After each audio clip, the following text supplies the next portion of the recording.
Bienvenue. Aujourd'hui, on plonge dans des documents assez pointus sur la détection des menaces en cybersécurité. On va parler analyse comportementale, machine learning, comment on répond aux malwares les plus tordus.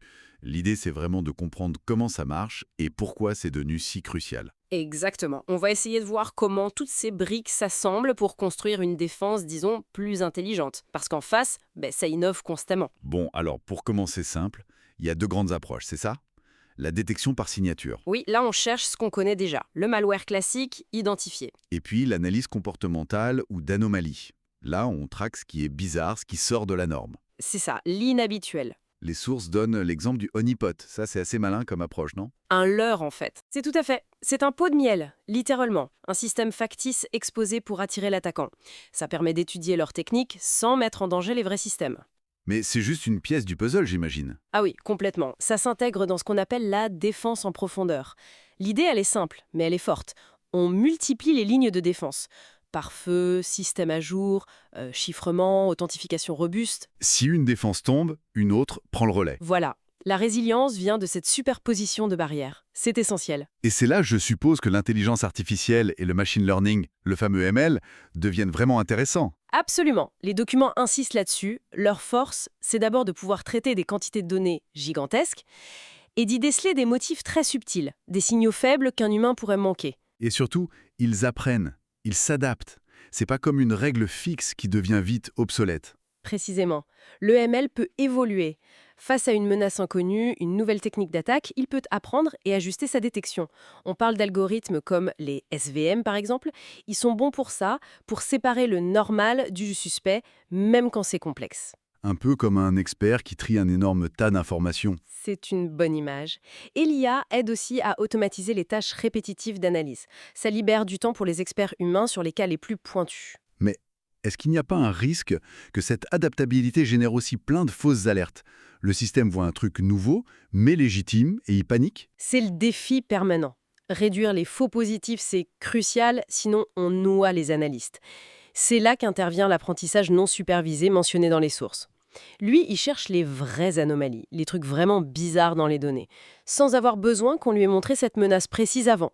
Ça nous aide à détecter l'inconnu. D'accord.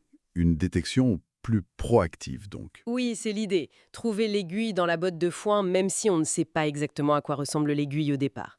Mais ça demande un réglage très fin. Et cette capacité à voir l'inconnu, c'est vital face aux malwares qui se camouflent, les polymorphes, les métamorphiques. Comment on fait contre eux? Alors là, on combine les techniques. Le sandboxing, c'est fondamental. On prend le fichier suspect, on le lance dans un environnement isolé, un bac à sable, et on regarde ce qu'il fait. On observe son comportement en sécurité. Exactement. On couple ça avec l'analyse comportementale plus large, le RESTIC, et le ML, bien sûr.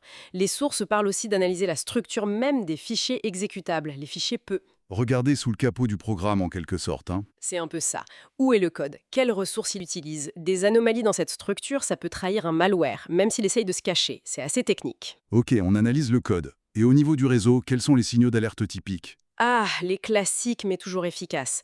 Un trafic réseau qui part vers des destinations bizarres, inhabituelles, des logiciels qui s'installent soudainement, des tentatives de connexion qui échouent en masse. Le processeur qui s'affole sans raison. Oui, une utilisation CPU anormale, ou alors des connexions depuis des endroits étranges ou à des heures pas possibles pour cet utilisateur.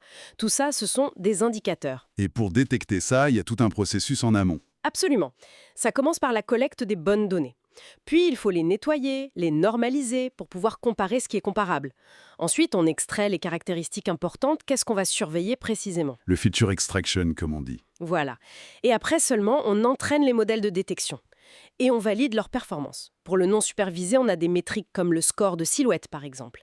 Ça aide à voir si les anomalies qu'on trouve sont bien groupées, cohérentes, ou si c'est juste du bruit. Bon, si on résume un peu tout ça, ce qu'on voit dans ces documents, c'est une cybersécurité qui va bien au-delà de l'antivirus de base. Clairement, c'est beaucoup plus complexe. On parle de couches multiples, de surveillance des comportements en continu et d'une IA qui apprend pour essayer de rester devant les attaquants. C'est ça.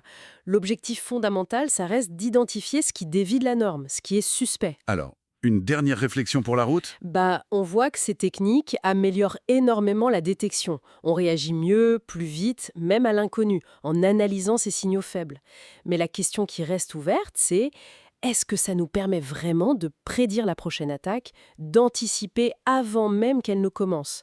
Passer de la réaction, même rapide, à la prédiction pure, ça c'est peut-être encore le grand défi pour l'avenir. Une question à méditer.